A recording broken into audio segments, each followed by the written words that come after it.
नमो अरिहंताणं नमो सिद्धाणं नमो आर्याणं नमो वज्जायाणं नमो लोहे सव्वसाहुण एसो पंचान मुक्कारो सव्व पावपणासणो मंगलाणं च सव्यसिं परमं होय मंगलम् अज्ञानातिमिरान्धानां ज्ञानञ्जन शलाकया नेत्रमन्मीलितं येन तस्मै श्रीगुरवे नमः।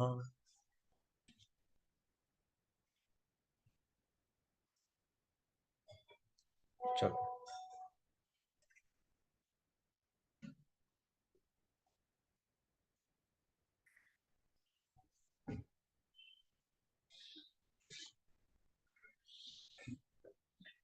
हाँ ओके।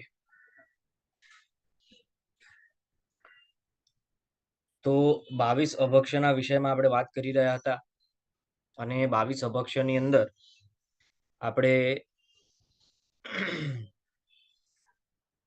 5 પ્રકારના ઉંબરોની એટલે કે ટેટાઓની વાત કરી છે। 5 પ્રકારના એ વૃક્ષ કે જેમના ફળ વાપરવા યોગ્ય નથી। ત્યાર પછી આપણે મહાવિગય ઉપર આવ્યા અને મહાવિગયની અંદર આપણે વાત કરી કે મધ, મદિરા, માંસ અને માખણ એ વાપરવા યોગ્ય નથી। તે 4 મહાવિગયોમાં 3 મહાવિગયોના વિષયમાં આપણે વાત કરી લીધી। ચોથા નંબરની જે મહાવિગય છે માખણ તરીકે, એના વિષયમાં આજે આપણે વાત કરી લઈએ અને ત્યાર પછી આગળના વિષય તરફ વધશું। તો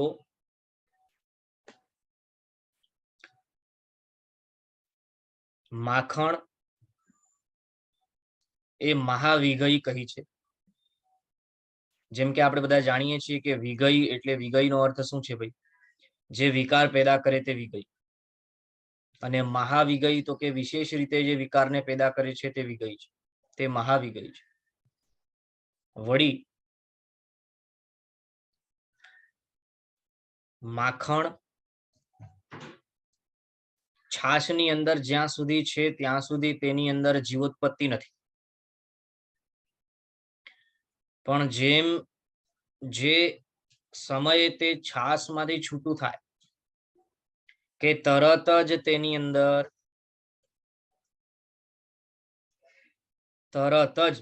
અંદર બે ઇન્દ્રિય આદિ જીવોની ઉત્પત્તિ થાય છે, તરત જ।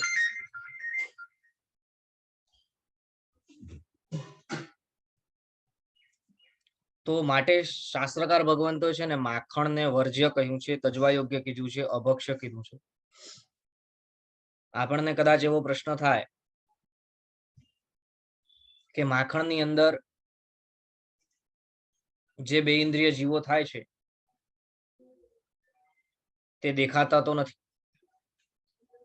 તેના સમાધાન માટે શાસ્ત્રકાર ભગવંતો કહે છે કે એવા યંત્રો કે જે યંત્રો દ્વારા માખણની અંદર ઉત્પન્ન થતા જીવ બકાયદા જોઈ શકાય તેવા યંત્રો હજી શોધાયા નથી। નંબર 2, તે માખણની અંદર થતા જીવો છે ને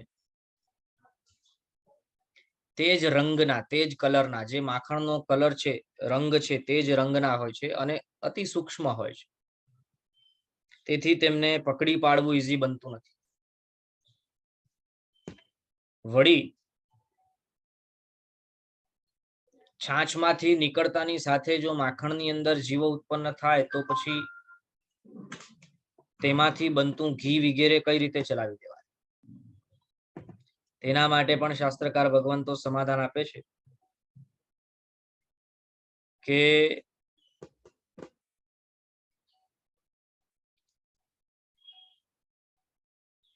છાછની અંદર રાખીને માખણને ગરમ કરવું અને ત્યાર પછી છાછને કાઢી લેવી અને પછી રહેલા માખણને પૂર્ણપણે ગરમ કરી અને તેની અંદરથી ઘી કાઢવું।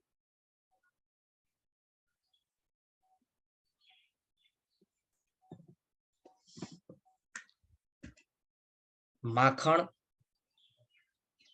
આમ તો જો કે આપણે એમ સમજીએ છીએ કે તેનો સ્વાદ જે છે ને એ આકર્ષિત કરે તેવો હોય, કેમ કે જે પણ વિગઈ હોય ને તેમાં સ્વાદ એવો હોય કે જે જીભને આકર્ષિત કરે, અર્થાત વારંવાર તેને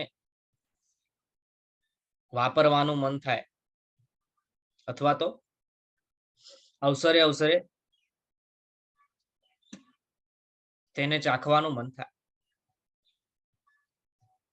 પરંતુ માત્ર સ્વાદના કારણે જીભની લોલુપ્તતાના કારણે આપણે અસંખ્ય જીવોની હિંસા કરીએ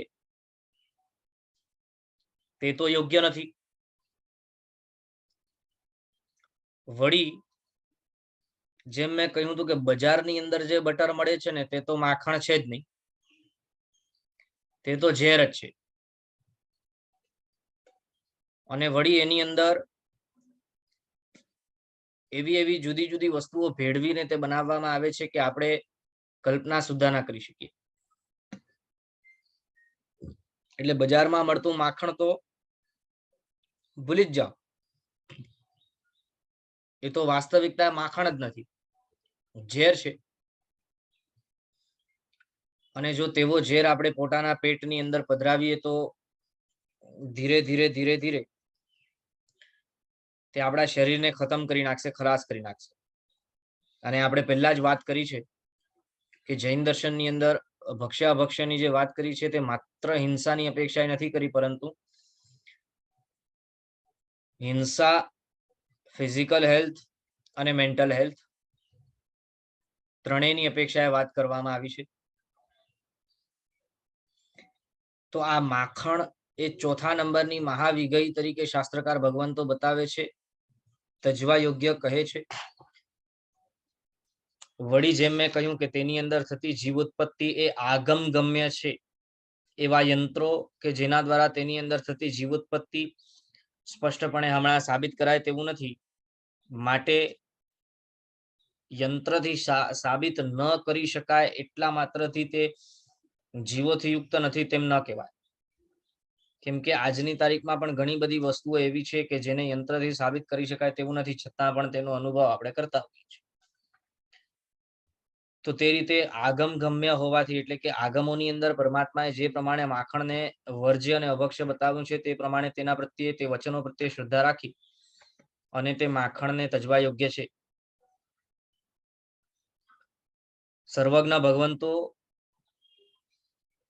કેવળ જ્ઞાન પામ્યા પછી જે વચનો કહે છે તેમાં તેમનો કોઈ પોતાનો અંગત સ્વાર્થ હોતો નથી. તેથી મેન્યુપ્યુલેટ કરીને બોલવું, જે ન હોય તે બોલવું, ખોટું બોલવું, તેવા પ્રકારનો કોઈ પણ પ્રશ્ન આવતો નથી.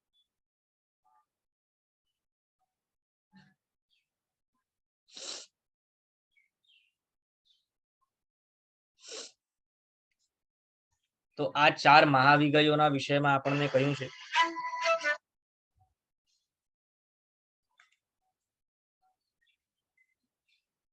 ત્યાર પછી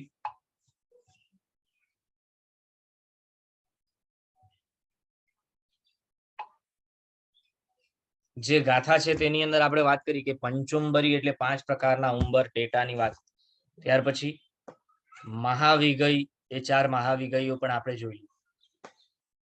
ત્યાર પછી કહે છે હિમ. હિમ એટલે બરફ. હવે આ હિમ, બરફ અથવા આગળ જતા અભક્ષ્યની અંદર કરા આવે છે. કરા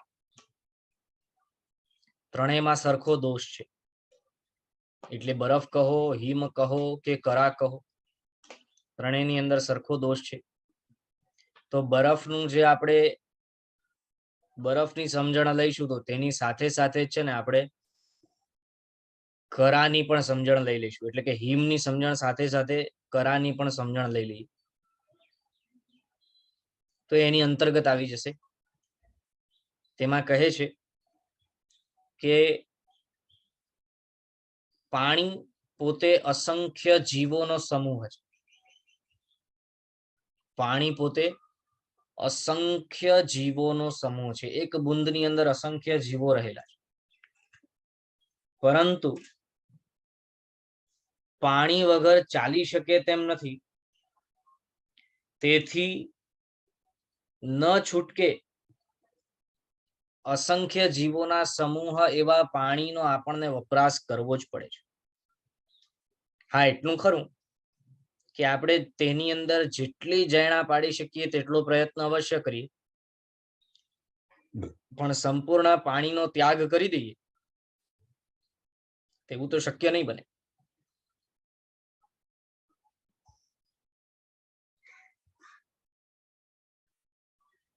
એક જ મિનિટ.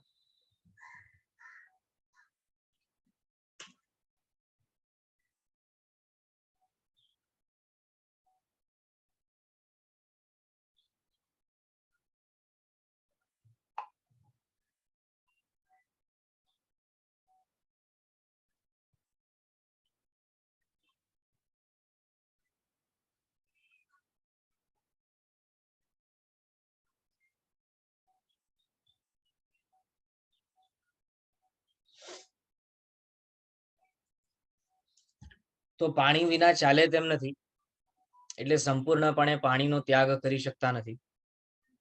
તેથી શાસ્ત્રકાર ભગવંતોએ પાણીનો વપરાશ કરવો જ પડે તે જોઈ કરી કઈ રીતે કરવું તેની બાબતો આપણને બતાવી છે કે પાણીને ઉકાળ્યા પછી આપણે કઈ રીતે તેનો વપરાશ કરી શકીએ છીએ. પરંતુ બરફના વપરાશ કે હિમના વપરાશ વિના ન ચાલે તેવું તો નથી. એટલે બરફ ન વાપરીએ તો નહીં જ ચાલે તેવું તો નથી ને. એના વિના અવશ્ય ચાલી શકે તેમ છે. છતાં પણ અસંખ્ય જીવોના સમૂહ રૂપ પાણીને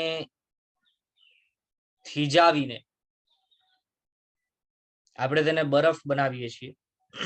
એટલે બરફ બે પ્રકારે હોય છે, અથવા હિમ બે પ્રકારે હોય છે.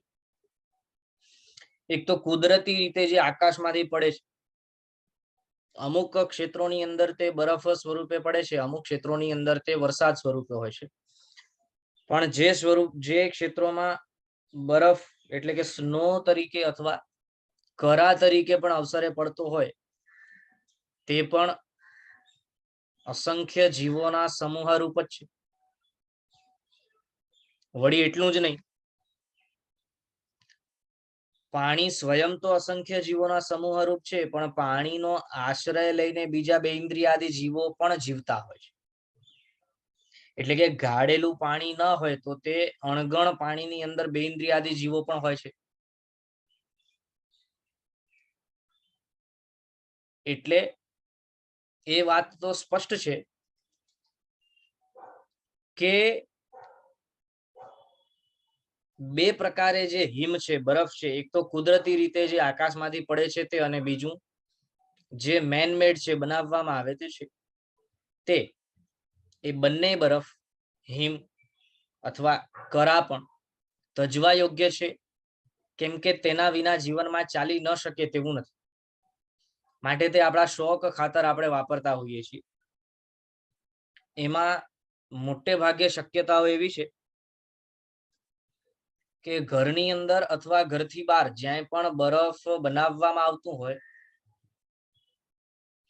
જો કદાચ ઘરની અંદર આપણે ફ્રીજ વગેરેમાં બરફ બનાવવાનો પ્રયત્ન કરીએ તો મે બી પોસિબલ કે આપણે પાણી ગાળીને તે બરફ બનાવતા હોઈએ.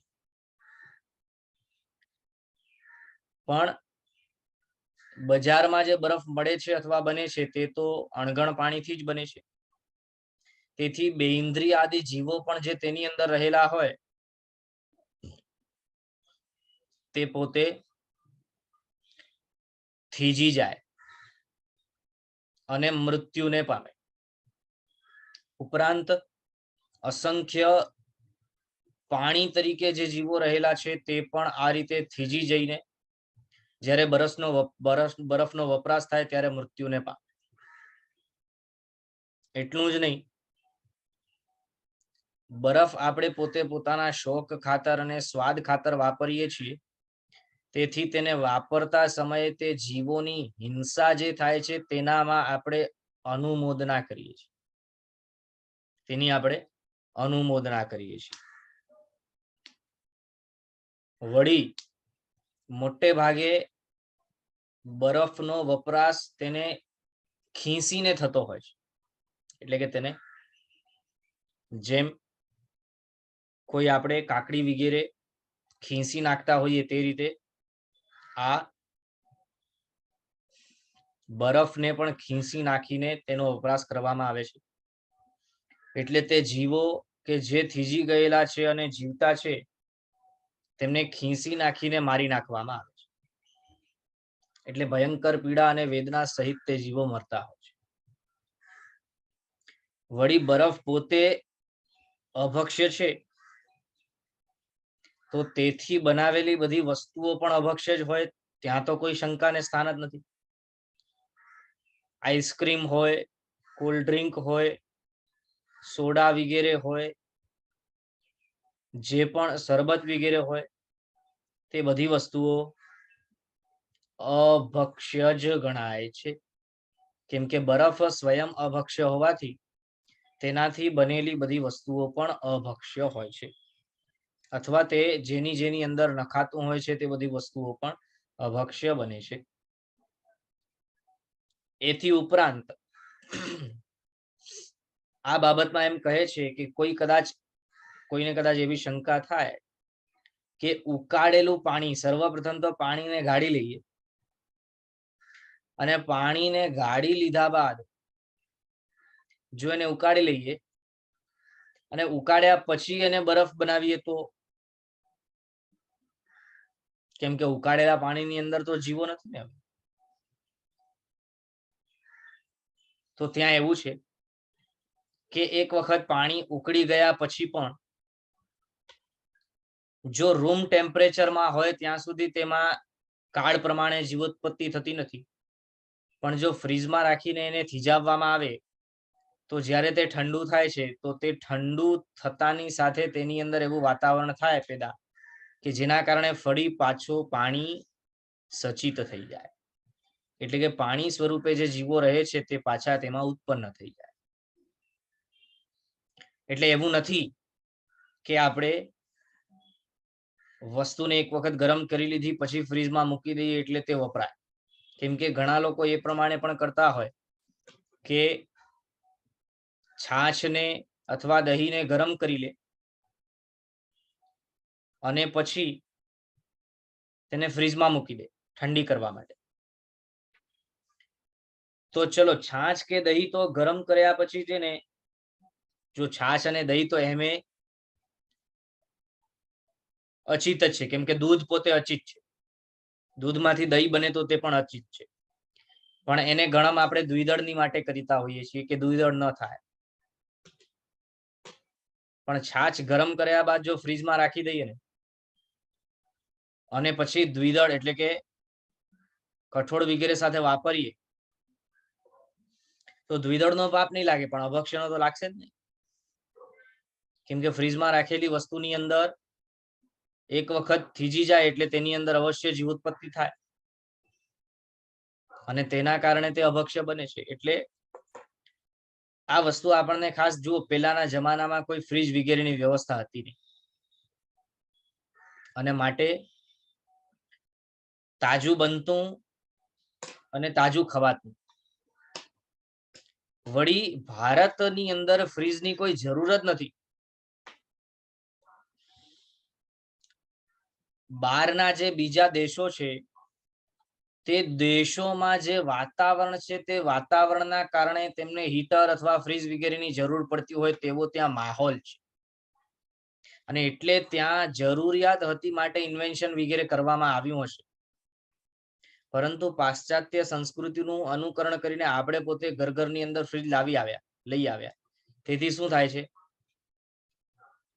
જે તાજું ખવાતું હતું તે હવે વાસી ખવાય છે. ફ્રીજની અંદર મૂકી મૂકીને આપણે દબાવીને ભરીને રાખીએ અને પછી જરૂર પડે ત્યારે તેમાંથી કાઢીને વાપરે, પણ તે ઉચિત નથી કેમ કે તે અભક્ષ્ય બને છે.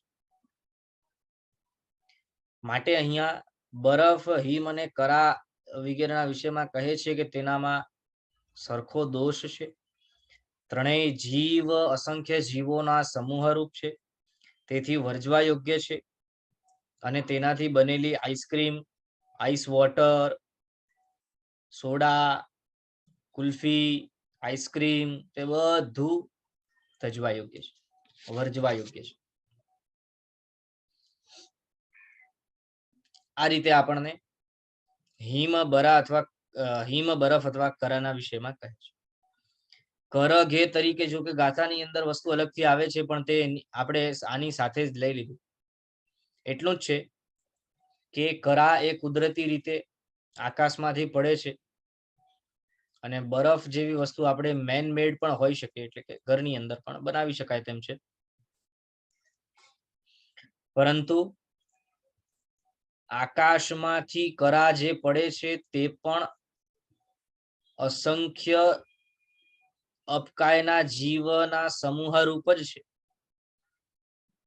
માત્ર થીજી ગયેલું છે કેમ કે વાતાવરણ આકાશમાં ઠંડુ હોય છે, એટલા માત્રથી તે ભક્ષ્ય હોય અને ઘરે બનાવેલું બરફ અભક્ષ્ય હોય તેવું સમજવું નહીં. બંને વસ્તુ અભક્ષ્ય જ છે, તેમાંથી કોઈ પણ વસ્તુ ભક્ષ્ય નથી. વળી પાછું એવું પણ છે કે બરફ વગેરે જેવી વસ્તુઓ છે ને, ઘરે રાખવા માટે જુદા બીજા બહાના પણ હોય. જેમ કે ચલો અમે બરફ વાપરતા નથી, પણ કદાચ ક્યારેક કોઈને લોહી નીકળે, વાગી જાય, તો તેના માટે બરફ બનાવીને રાખવું પડે કે જેથી અવસરે કામ લાગે. તો અહીંયા શાસ્ત્રકાર ભગવંતો કહે છે કે બરફ જેમ ઠંડુ કરવા માટે કામ આવે છે ને, એના કારણે લોકો ઘરે બરફ રાખતા હોય છે.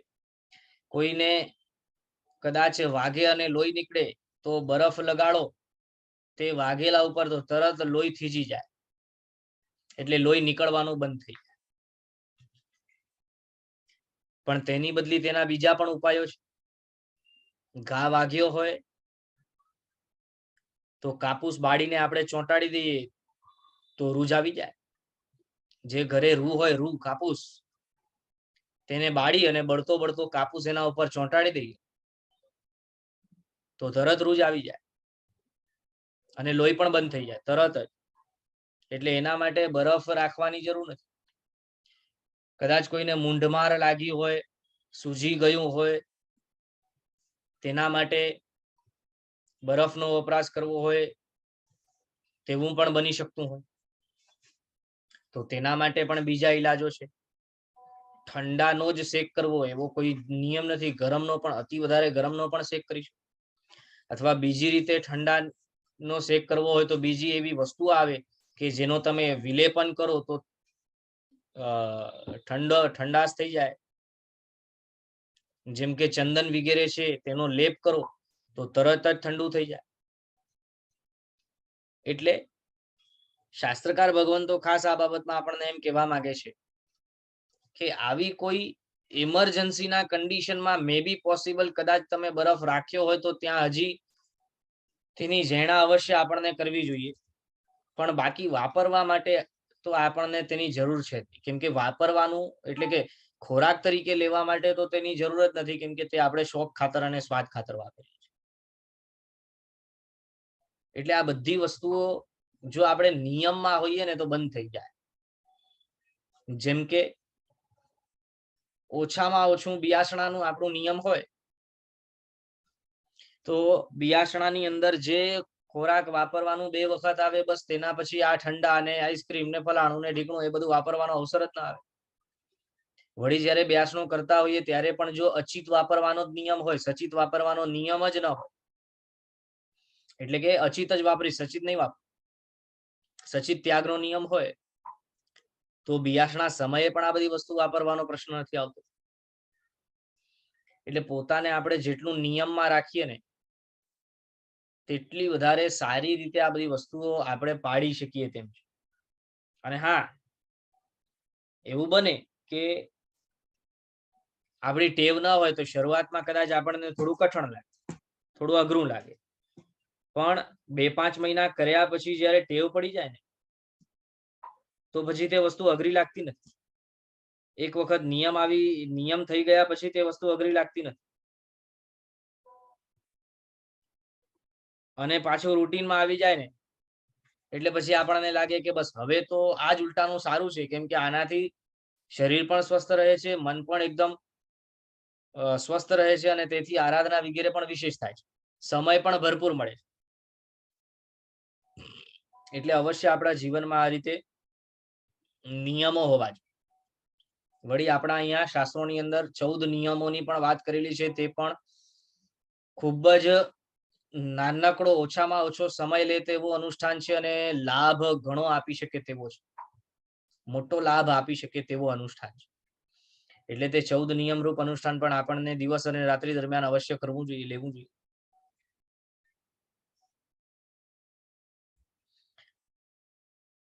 આ આપણને હિમ, બરફ અથવા કરાના વિષયમાં આપણને શાસ્ત્રોની અંદર વાત કરી છે. ત્યાર પછી હિમ પછી આવે છે વિષ. પંચુંબરી મહાવિગઈ હિમ વિષ. વિષ એટલે વિષ, ઝેર. 4 પ્રકારના ઝેર શાસ્ત્રોની અંદર બતાવેલા છે.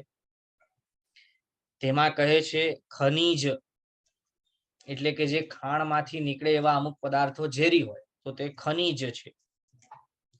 જેમ કે હડતાલ વગેરે જેવી જુદી જુદી વસ્તુઓ હોય છે કે જે ઝેર સ્વરૂપ છે, પરંતુ અવસરે તેનો વપરાશ આયુર્વેદિક શાસ્ત્રોની અંદર બતાવેલા જુદા જુદા ઔષધિઓની અંદર થતો હોય છે. પણ તે કઈ રીતે, તે શું, શા માટે, તે બધું આપણે આગળ જાણવાનો પ્રયત્ન કરશું. હમણાં અહીં આપણને એટલું સમજવાનું છે કે વિષ જે છે, ઝેર જે છે, 4 પ્રકારે. એક તો ખનીજ એટલે કે ખાણમાંથી અમુક એવા પદાર્થો મળે કે જે ઝેરી હોય.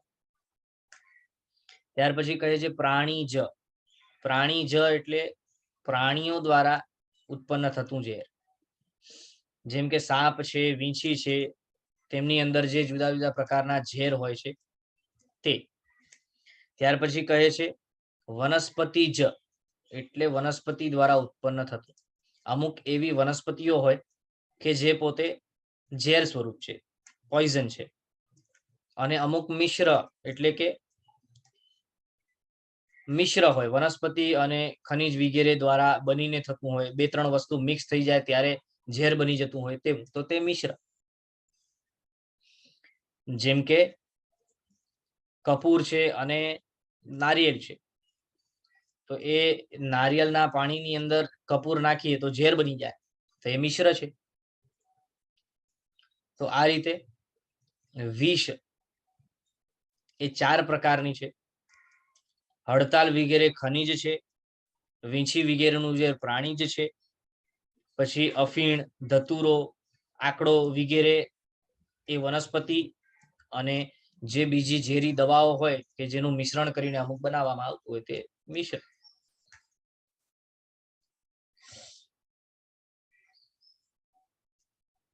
અભક્ષ્ય ના વિષયમાં ઝેર અને અભક્ષ્ય તરીકે આપણને બતાવ્યું. કેમ? તો કે ઝેર કદાચ વસ્તુ એવી હોય કે જેની અંદર હિંસા મે બી પોસિબલ શક્ય ન હોય. બીજા જીવોની હિંસા ન પણ થતી હોય એવું પોસિબલ છે. જો કે આમ તો છે ને, જે ખનિજ છે અને વનસ્પતિ જ છે એ તો જીવ જ છે, પણ જે વીંછી, સર્પ વગેરેના મુખમાંથી નીકળે છે તે કંઈ સચિત નથી, તે અચિત છે. તો એ ઝેર હિંસાનું કારણ બનતું નથી. હા, જો બકાયદા બળજબરીથી તેને કાઢી નાખવામાં આવતું હોય તે પ્રાણીઓમાંથી, તે વાત જુદી છે. આપણે પોતાના ઉપયોગ માટેની વાત કરતા હોઈએ, અથવા તો ઝેર તરીકે સંપૂર્ણ અભક્ષ્ય શા માટે છે તેની વાત કરતા હોઈએ તો એમાં માત્ર હિંસા એ જ એક કારણ નથી, પરંતુ તે જીવલેણ છે, તેથી અભક્ષ્ય છે. શું કહે છે? જેમ મેં પહેલા જ વાત કરી કે અભક્ષ્યનું માત્ર એક હિંસા એ જ કારણ નથી. તો અહીંયા સ્પષ્ટ આપણને ખ્યાલ આવે કે વિષ, ઝેર એ જીવલેણ છે, જીવનો ઘાત કરે છે, જીવને મૃત્યુના ઘાટે પહોંચાડે છે, અને માટે તે વિષ એટલે કે ઝેરને અભક્ષ્ય કહ્યું છે, તે ભક્ષણ કરવા યોગ્ય નથી. છતાં પણ ઘણા એવા લોકો છે કે જેઓ દરરોજ થોડી થોડી માત્રામાં તે ઝેરનો વપરાશ કરે છે. તંબાકુ, અફીણ, ચિલ્લમ, ગાંજો, આ બધી વસ્તુઓ ઝેર જ છે, વિષ જ છે. છતાં પણ માણસો તેનો વપરાશ કરે છે અને રોજ દરરોજ તેનો વપરાશ કરીને ધીરે ધીરે પોતાને મોતના મુખમાં નાખી રહ્યા છે. અને એવું તો સ્પષ્ટ જ છે, ક્યાંય છુપાયેલું જ નથી કે આવી બધી વસ્તુઓનો વપરાશ કરનારા જીવો અવશ્ય મૃત્યુને પામે છે. જુદી જુદી બીમારીઓ પોતે પોતાના શરીરમાં લઈ આવે છે.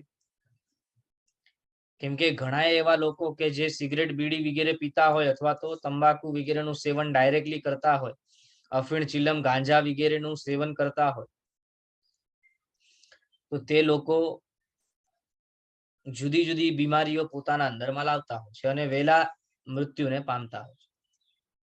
કેન્સર તો એક બીમારી કે જે આપણને જાણીતી છે, પણ આ બધી વસ્તુઓના વપરાશથી માત્ર એક નહીં, સેંકડો એવી બીમારીઓ છે કે જે આ બધી વસ્તુઓથી થાય છે. એટલે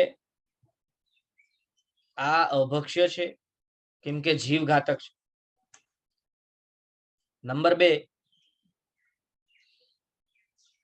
આ જે વિષ છે, ઝેર છે, એ એવી વસ્તુ છે ને કે કાં તો એકી ઝાટકે આપણને મૃત્યુના ઘાટે ઉતારે અને કાં તો ધીરે ધીરે મૃત્યુ તરફ લઈ જાય. એમાં એકી ઝાટકે જે મૃત્યુ તરફ લઈ જાય, એકી ઝાટકે જે મૃત્યુ આપી દે ને, તે હજી છે ને એક જ વખત વાપરવાથી જીવ મરી જાય, પણ જે ધીરે ધીરે મૃત્યુ તરફ લઈ જાય છે ને, તે એનાથી પણ વધારે ભયંકર છે. કેમ કે તે જીવને રીબાવીને મારે છે. વળી પાછું આ સ્લો પોઈઝન જેવા જે ઝેર છે ને, એ વ્યસન કરનારા છે. એટલે કે એક વખત તે લઈએ ને શરીરમાં, તો પછી તેનું વ્યસન લાગે, તેની ટેવ લાગે, એટલે એના વિના ચાલે પણ. એટલે જોઈએ જ. તો પરિસ્થિતિ કેવી થાય કે છે વસ્તુ ઝેરી, વાપરવા જેવી નથી, ધીરે ધીરે મૃત્યુ તરફ લઈ જાય છે, છતાં છૂટે તેમ છે નહીં, કેમ કે વ્યસન લાગે. એટલે આ તો ખૂબ જ ખરાબ પરિસ્થિતિને નિર્માણ કરે તેવી વસ્તુ છે. માટે વ્યસન કરનારી હોવાથી, મોત તરફ લઈ જનારી હોવાથી, મૃત્યુ અવશ્ય તેના કારણે આવવાનું નક્કી થવાથી, તે બધી ઝેર જે પણ વસ્તુઓ ઝેર બતાવી છે, વિષ બતાવી છે, તે તજવા યોગ્ય છે, તે અભક્ષ્ય છે. અચ્છા, પરંતુ છે ને આ ઝેરનું છે ને હલકી માત્રામાં અમુક ઔષધિઓની અંદર વપરાશ થાય છે. જો કે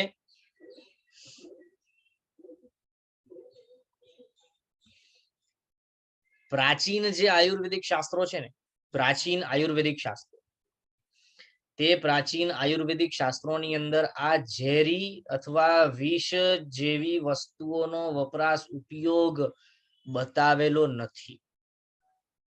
કેમ કે એના બીજા પણ ઓપ્શન્સ છે. પરંતુ ધીરે ધીરે આયુર્વેદ શાસ્ત્રોની અંદર પણ જ્યારે મિક્સ મેચ થવામાં આવ્યું, એટલે કે ભેળસેળ થવામાં આવી, ત્યાર પછી અમુક આયુર્વેદિક દવાઓની અંદર પણ આ બધી વસ્તુઓ નાખવામાં આવે છે.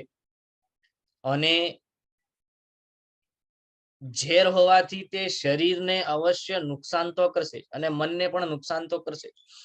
માત્રા એકદમ ઓછી હોવા માત્રથી એવું સાબિત નથી થતું કે તે નુકસાન નહીં કરે. ઝેર એ ઝેર છે અને પોતાની જાત તો બતાવે છે. એટલે માત્રા ઓછી હોય કે વધારે હોય, નુકસાન તો અવશ્ય કરશે. વળી અમુક હોમિયોપેથી દવાઓની અંદર પણ તેનો વપરાશ થાય છે અને એલોપેથી દવાઓ તો એમે ઝેર જ છે. એલોપેથી દવાઓ તો એમે ઝેર જ છે. તો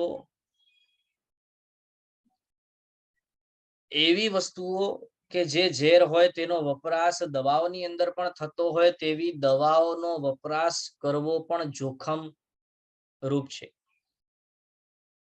કેમ કે મે બી પોસિબલ કે એનો વપરાશ, જેમ કે હમણાં છે ને ઘણી બધી એવી બીમારીઓ છે કે જેનો એલોપેથીમાં ઈલાજ ન હોવાથી તેઓ છે ને તે બીમારીને દબાવી નાખવા માટે સ્ટીરોઇડ્સ આપે. સ્ટીરોઇડ્સ ઘણા એવા લોકો છે કે જે અમુક બીમારીઓથી પીડાય છે અને તે બીમારી તેમની દબાવેલી રહે તેના માટે સ્ટીરોઇડ્સ વાપરે છે. ડોક્ટરો તેમને સ્ટીરોઇડ્સ લેવાની સલાહ આપે છે. ગોળીઓ રૂપે પણ લેવાય છે, ઇન્જેક્શન રૂપે પણ લેવાય છે. એ રીતે સ્ટીરોઇડ્સ જુદા જુદા સ્વરૂપે લેવાતું છે. પણ એ સ્ટીરોઇડ્સ પણ આખરે ઝેર જ છે અને જે બીમારી છે તેને દબાવે, મૂળમાંથી કાઢે નહીં અને વળી બીજી બીમારીઓ નવી ઉત્પન્ન કરે. આ બધી ઝેરની વસ્તુ જે છે ને એ આવી જ છે કે પહેલા તો જે રોગ છે એના માટે, જે રોગ માટે આપણે લઈએ છીએ તે રોગને મૂળમાંથી નાબૂદ કરશે નહીં, ઉપરાંત બીજા રોગોને ઉત્પન્ન કરશે.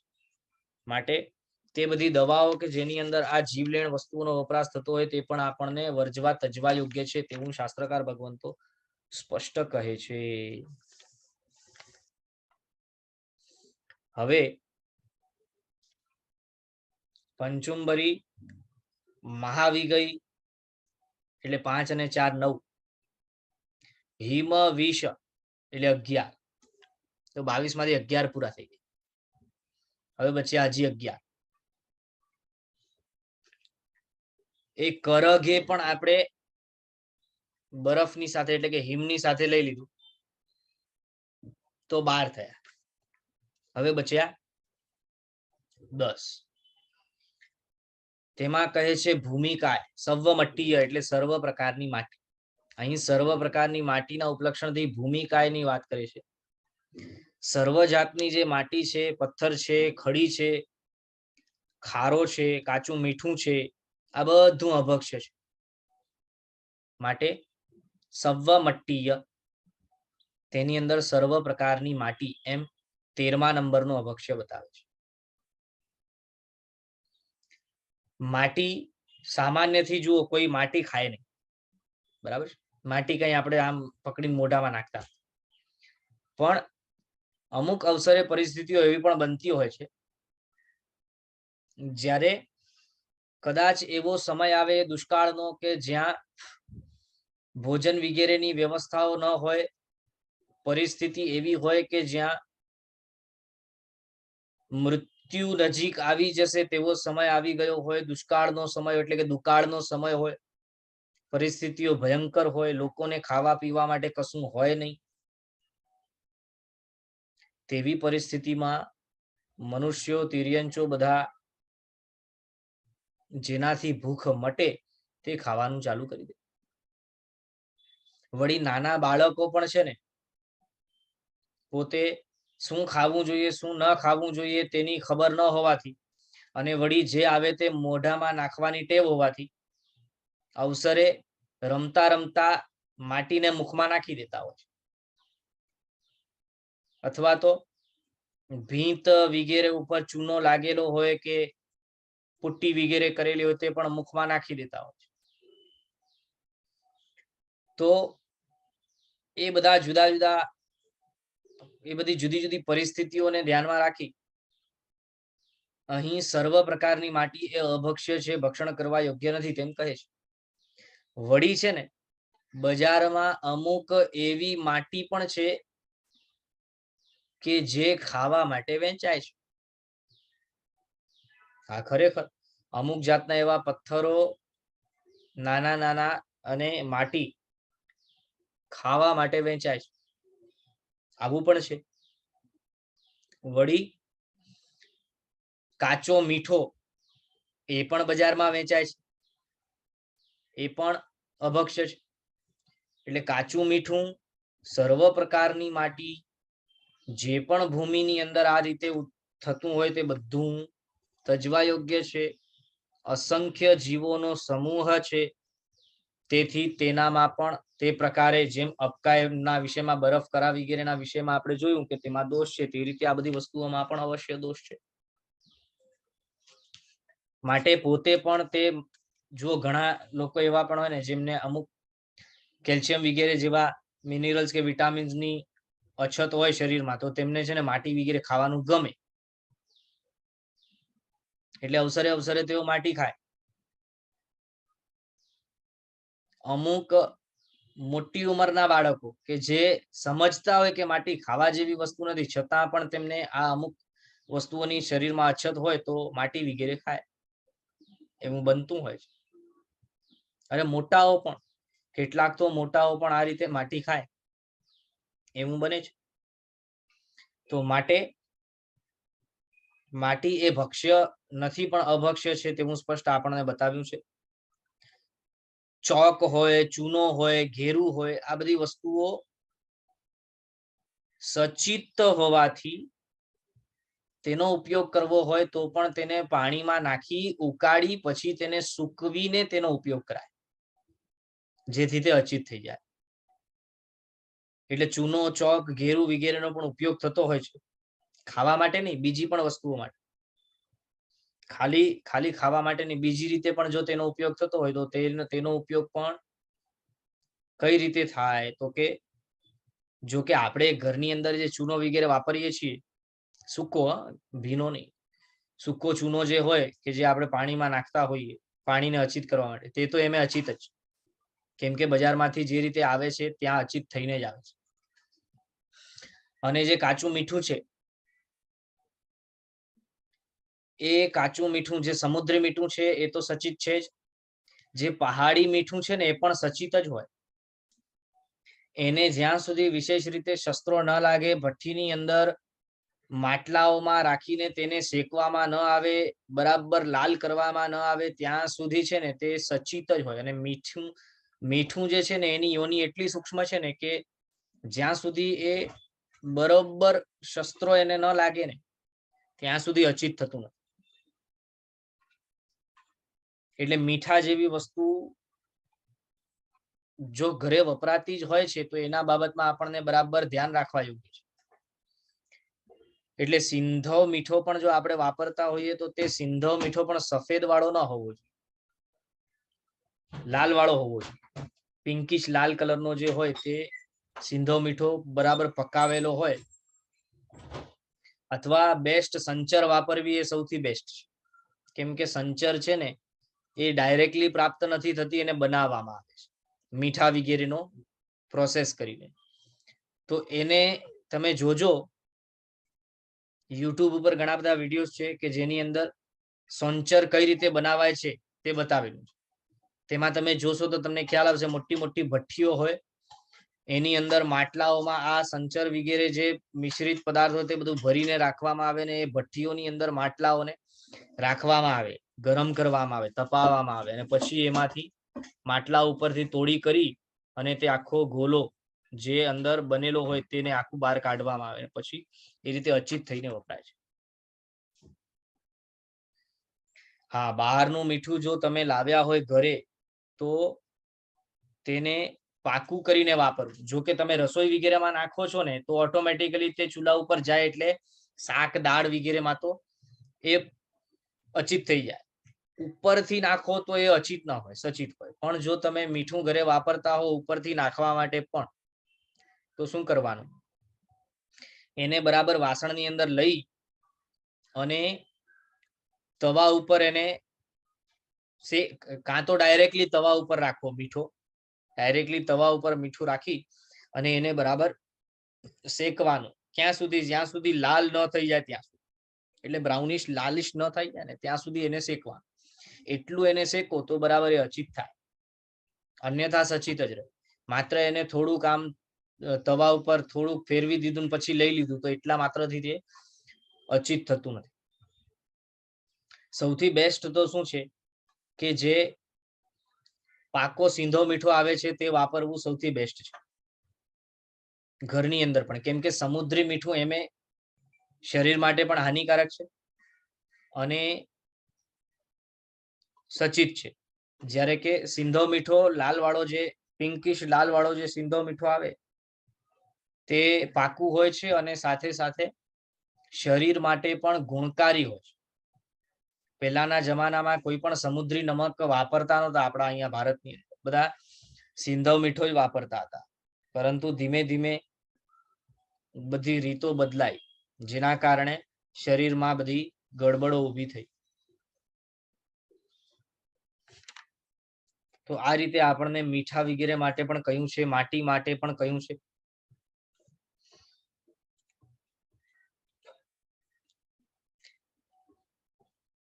સૂરો ખાર હોય, સાજી ખાર હોય, ટંકણ ખાર હોય અથવા તો બધી ફિટકડી હોય, આ બધી વસ્તુ એમે અચિત જ છે. એટલે એ અણહારી હોવાથી તેનો વપરાશ કરી શકાય છે. ઉપવાસ દરમિયાન પણ જો પાણી 48 મિનિટ પૂર્વે અને પછી ન વાપરો તો દાંત વગેરે ઘસવા માટે પણ તેનો તમે ઉપયોગ કરી શકો.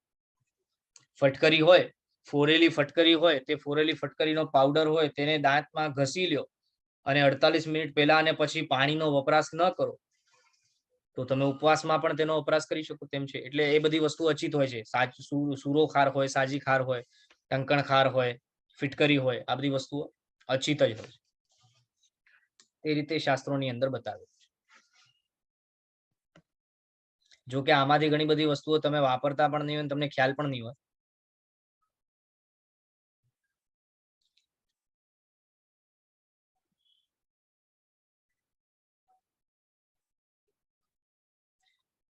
સંચર શું ચંદનબેન શું પૂછ્યું? ખ્યાલ ના આવ્યો.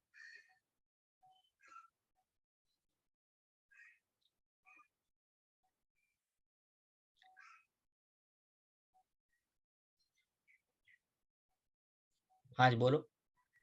પ્રણામ ગુરુજી. સંચરમાં પણ છે ને ક્યારેક ગાંઠા પડી જતા હોય છે. ના પણ એ અચિત જ કહેવાય. તો પણ એમાં કેવું છે કે આપણો ભીનો હાથ વગેરે એમાં ગયો હોય, ભીનાશ ગઈ હોય અને એના કારણે થતું હોય તો વાત જુદી છે, તો સચિત થવાની શક્યતા છે. જ્યાં પણ છે ને ભેજ આવશે ને કે પાણીનો ભાગ આવશે ને ત્યાં સચિત થવાની શક્યતા આવશે. નહીં, ક્યારેક તો ગાંઠાવાળો જ આવે છે.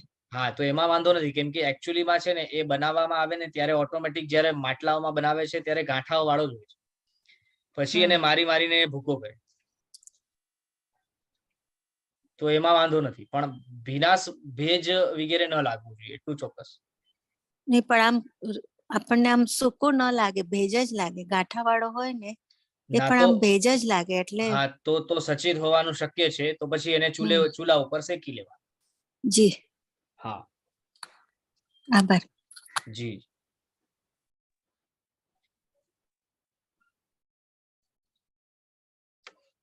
ઓકે, તો આ રીતે આપણને શાસ્ત્રકાર ભગવંતો આના બાબતમાં સમજાવે છે, બતાવે છે. એટલે ઉપરથી મીઠું ભભરાવવું હોય તેવી પણ જો ટેવ હોય અથવા તો ઉપરથી મીઠો કોઈ પણ વસ્તુમાં વપરાતો હોય તો તેને પાકું કરીને પછી જ વાપરવું, તેવી વાત શાસ્ત્રકાર ભગવંતોએ કરી છે. અને મીઠાની યોની જેમ મેં કહ્યું અતિ વધારે સૂક્ષ્મ હોવાથી બહુ વધારે વ્યવસ્થિત જો એને શસ્ત્રો ન લાગે તો તે અચિત થતું નથી. અને ક્યાંય પણ એને થોડો પણ ભેજ મળે તો વળી સચિત થઈ જાય છે. એ ખાસ ધ્યાનમાં રાખવા જેવી વસ્તુ છે. ત્યાર પછી પંચુંબરી મહાવિગઈ હિમ વિષ કરગે સવ્વમટ્ટીય રાઈ ભોયણમ એટલે રાત્રિ ભોજન. રાત્રિ ભોજન એટલો બધો મોટો વિષય છે ને કે અને એમાં વર્તમાનમાં તો આ રાત્રિ ભોજન છે ને ટ્રેન્ડ બની ગયું છે. શું થઈ ગયું છે? ટ્રેન્ડ બની ગયું છે. જ્યાં સુધી રાત્રિ ભોજન લોકો કરે નહીં ત્યાં સુધી ચેન ન પડે.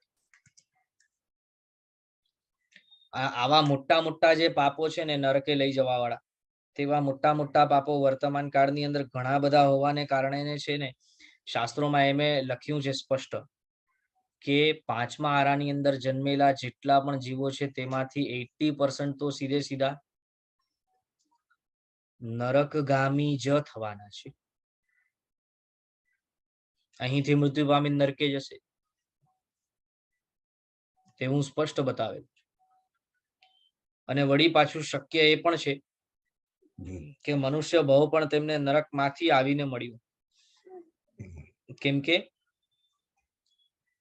નરકમાં ઉત્પન્ન થયેલો જીવ જે છે એ નરકનું આયુષ્ય પૂર્ણ કરે ત્યાર પછી એને પંચેન્દ્રિય મનુષ્યપણું અથવા પંચેન્દ્રિય તિર્યંજપણું જ મળે, એના સિવાય બીજો કોઈ ભાવ ન મળી શકે. એટલે જે પાંચમા આરામાં જન્મેલા મનુષ્યો છે એમાંથી મોટા ભાગના જીવો નરકે પાછા જવાના છે તેવું સ્પષ્ટપણે શાસ્ત્રોની અંદર લખેલું છે.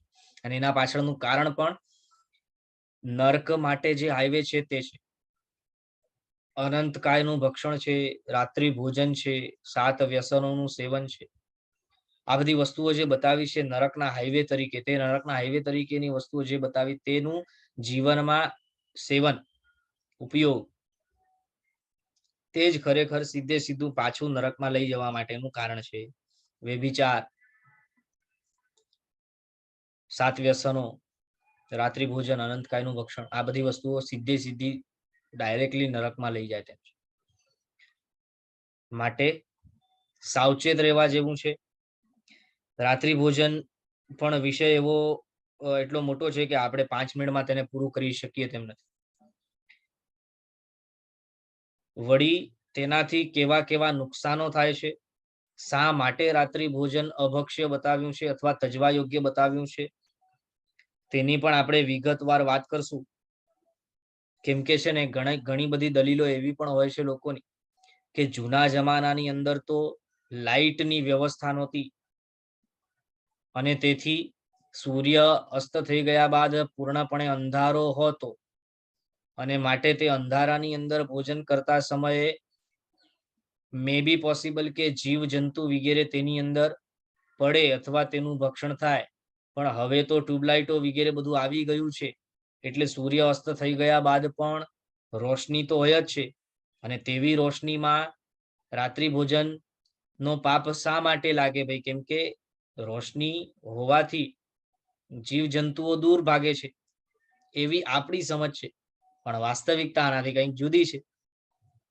તો એના બાબતમાં પણ આપણને સમજવું પડશે કે હકીકત શું છે, શા માટે રાત્રિ ભોજનનો ત્યાગ છે.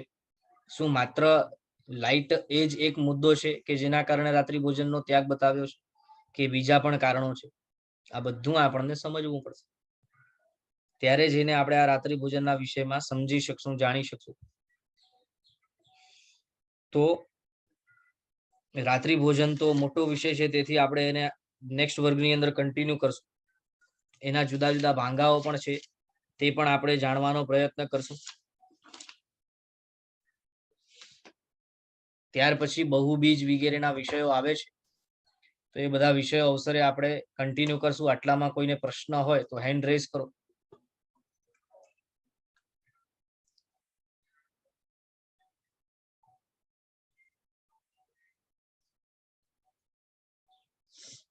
આરતીબેન બોલો. પ્રણામ ગુરુજી. હાજી. રેડીમેડ પિંક સોલ્ટ આવે છે એ સચિત કે અચિત?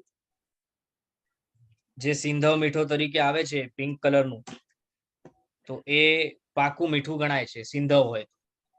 નહીં, હવે એક સિંધવ છે કે નહીં ખબર નહીં, પ્યોર નું આવે છે જે પિંક હા, એ સોલ્ટ. સિંધવ જ છે, પિંક સોલ્ટ. પિંક સોલ્ટ તો એ સચિત જ અચિત જ ને? હા હા હા, યસ યસ. એ 100 રૂપિયાનું પેકેટ છે એક લગભગ. હા હા, 100 રૂપિયા કિલો આવે છે. હા હા, એ અચિત જ છે.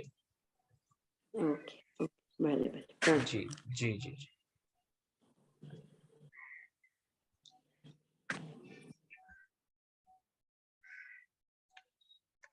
ચલો ઓકે, તો હવે આજ માટે આપણે આપણો વર્ગ અહીં પૂર્ણ કરશું. નેક્સ્ટ વર્ગની અંદર આગળ વધશું. હજી ઘણી બધી વસ્તુઓ છે કે જે અભક્ષ્ય અનંતકાયના વિષયમાં આવશે, કેમ કે જ્યારે ચલિત રસનો વિષય આવશે ને તો એ ઘણો મોટો વિષય છે. કેમ કે કઈ વસ્તુ કેટલો સમય ટકે, તેનો કાળ કયો, કઈ કઈ વસ્તુ શેના કારણે ખરાબ થઈ શકે, તે બધો વિષય ચલિત રસની અંદર આવશે. અને 14 નિયમોનો વગેરેનો વિષય પણ આપણે લઈશું. સચિત અચિતના ત્યાગી વાળાઓને માટે શું સાવચેતીઓ લેવાની હોય, શું આવશે, તે બધો વિષય આવશે. તો અવસરે આપણે આ વિષયની અંદર ધીમે ધીમે આગળ વધતા જઈશું અને ઘણો બધો સમજવાનો પ્રયત્ન કરશું. આ બ્લેક સોલ્ટ ચાલે ને, બ્લેક સોલ્ટ ચાલે, સંચર એજ બ્લેક સોલ્ટ. ચલો, સર્વ મંગલ માંગલ્યમ સર્વ કલ્યાણ કારણમ પ્રધાનમ સર્વધર્માણામ જયનમ જયતિ શાસનમ જીન શાસન દેવ કી જય. પ્રણામ બધાને, આભાર.